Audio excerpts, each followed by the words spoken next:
इतने में दरवाजे पर दस्तक हुई और कार्तिक दरवाजा खोलने के लिए आगे बढ़ा। ये रिया सचदेवा निकली। सच में तुम दोनों पूरे दिन मेरे पीठ पीछे घूमने गए हुए थे। ये बहुत हो गया। रिया सचदेवा उनकी निंदा करने आई थी।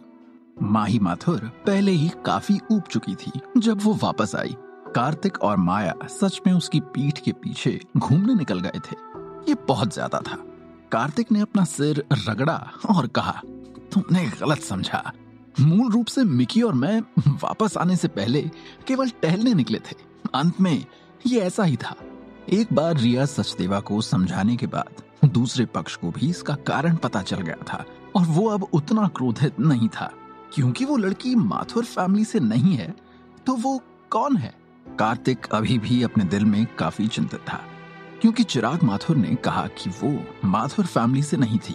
तो पूरे माथुर फैमिली ने उसके साथ इतना सम्मान के साथ व्यवहार क्यों किया?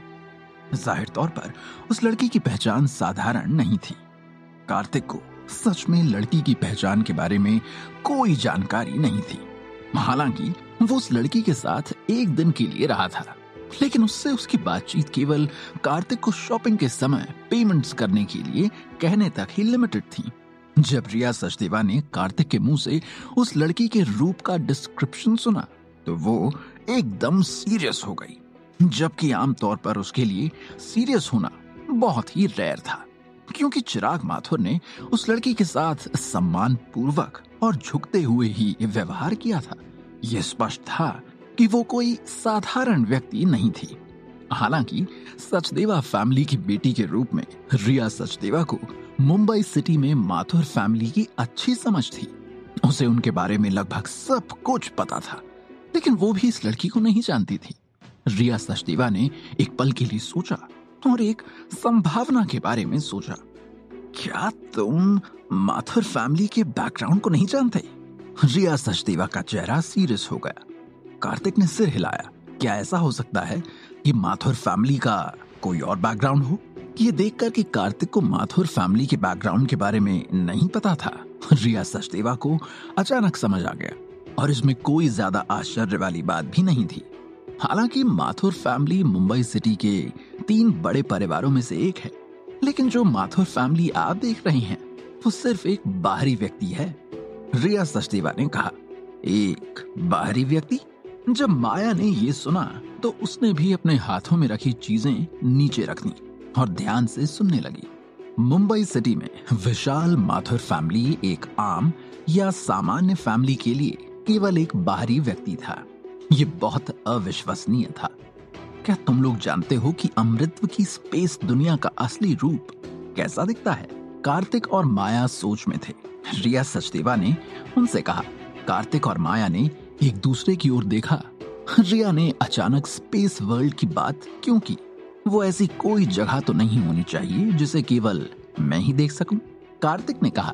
वो पहले अमर क्षेत्र के व्योम जगत में रह चुका था, इसलिए वो मोटे तौर पर अनुमान लगा सकता था कि अतीत में क्या हुआ था।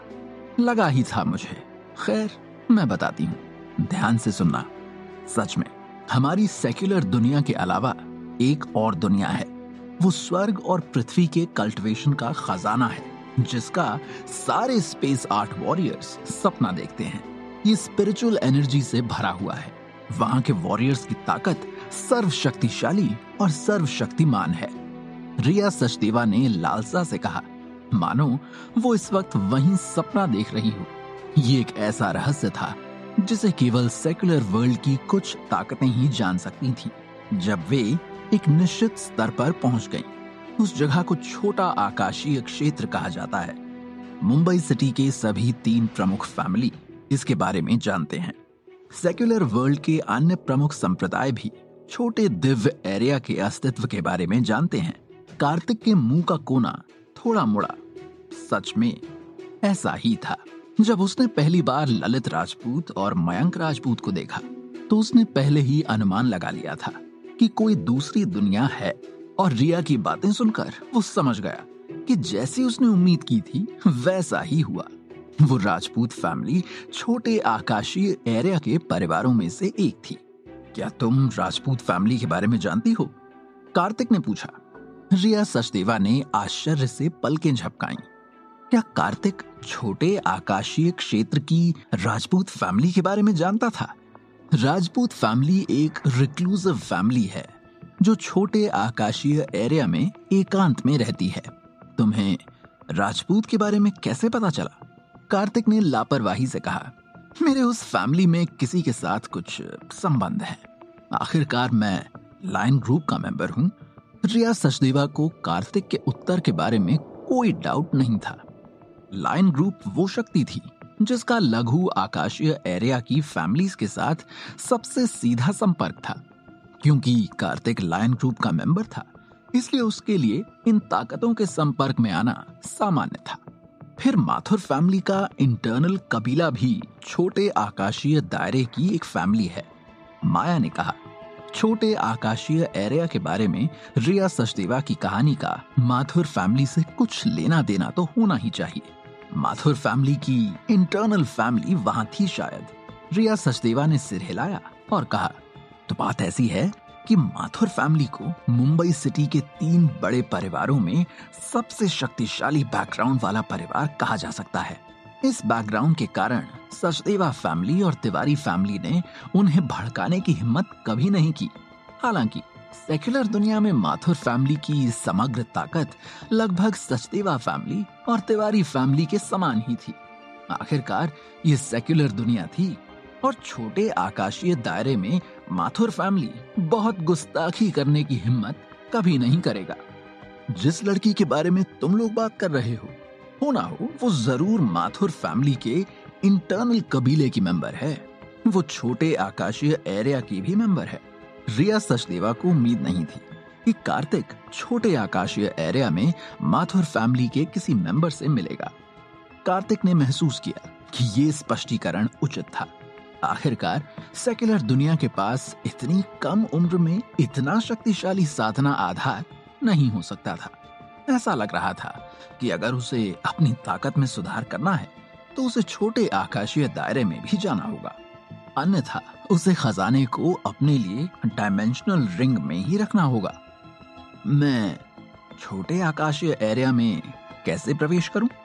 माया और रिया सचदेवा थोड़ा स्तब्ध थे। कार्तिक को केवल छोटे आकाशीय एरिया में जाने की जरूरत थी। क्या तुम्हारी वहां जाने की इच्छा है? माया ने पूछा। हालांकि वो नहीं जानती थी कि छोटे आकाशीय एरिया में किस तरह का अस्तित्व है। यह अवश्य ही भूत आसुरी कम्युनिटी और मुंबई सिटी के 3 बड़े परिवारों से अधिक मजबूत होना चाहिए। मैं तुमसे बस इसके बारे में ज्यादा नहीं सोचने के लिए कह रहा हूँ। ताकत में वृद्धि की तुलना में मैं तुम्हारे साथ और अधिक रहना चाहता हूँ। कार्तिक ने माया के चेहरे को गहराई से सहलाया। माया के साथ रहना ही उसकी सबसे बड़ी इच्छा थी।